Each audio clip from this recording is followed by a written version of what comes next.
కాదా అని మిమ్మల్ని అడుగుతున్నా. అవునంటే గట్టిగా చెప్పండి. తాడేపల్లికి రిపేర్డ్గా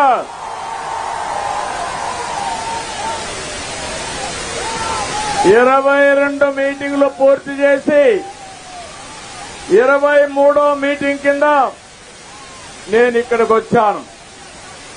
మీ ఉత్సాహం చూస్తున్నా.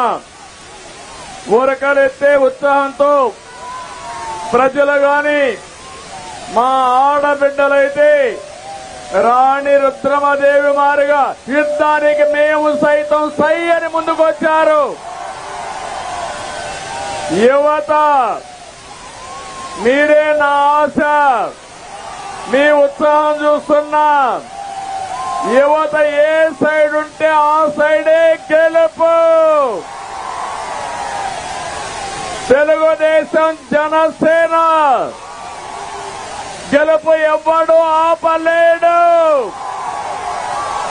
అడ్డం వస్తే తొక్కుకుంటా పోతాం తప్ప తెలుగుదేశం జనసేన అన్స్టాపబుల్. తమలో జెండాలవన్నీ పక్కన పెట్టుకోవాలి. టీవీలు కనపడాలి. బయట కూడా వార్తలు వెళ్ళాలి. అన్ని తీయాలి. అవన్నీ చెప్పిన ఇనాళ్ళు అన్ని తీయండి. ఈ రోజు నేను ఇక్కడికి వస్తే నేను మాట్లాడే మునుపు ఈ రోజు ఒక శుభ పరిణామం. ఉదయం నేను హైదరాబాద్ నుంచి బయలుదేరితే మైలవరం ఎమ్మెల్యే వసంత కృష్ణప్రసాద్ గారు పార్టీలో చేరాడు. అక్కడి నుంచి నేను నెల్లూరు వెళితే సాక్షాత్తు ఒక ఎంపీ వేమిరెడ్డి ప్రభాకర్ రెడ్డి గారు పార్టీలో చేరారు. ఇప్పుడు ఇక్కడికి వస్తే నర్సారావుపేట ఎంపీ లావు కృష్ణదేవరాయలు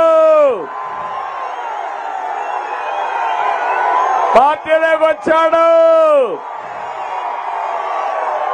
ఉత్సాహవంతుడు,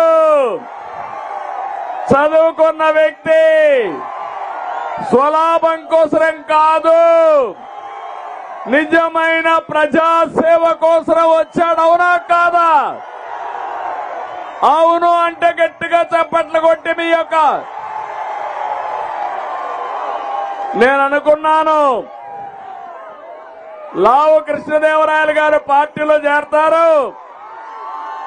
చేరిన తర్వాత ఈయనకు మంచి పేరుందా చెడ్డ పేరుందా అని మిమ్మల్ని అందరిని అడిగాను. గుర్తుందా? ఐవీఆర్ఎస్ వచ్చింది. వచ్చిందంటే జైలుపైకి ఎత్తండి. శభాష్. అడిగితే మీరందరూ అన్నారు బ్రహ్మాండమైన వ్యక్తి, మాకు ఏమాత్రం అభ్యంతరం లేదు, మేము ఆమోదిస్తున్నామని మీరు నాకు సమాచారం ఇచ్చారు. అప్పుడే గెలిచిపోయాడు. ఈ ముగ్గురిని ఒకసారి చూస్తే రేపో ఎల్లుండో ఒంగోలులో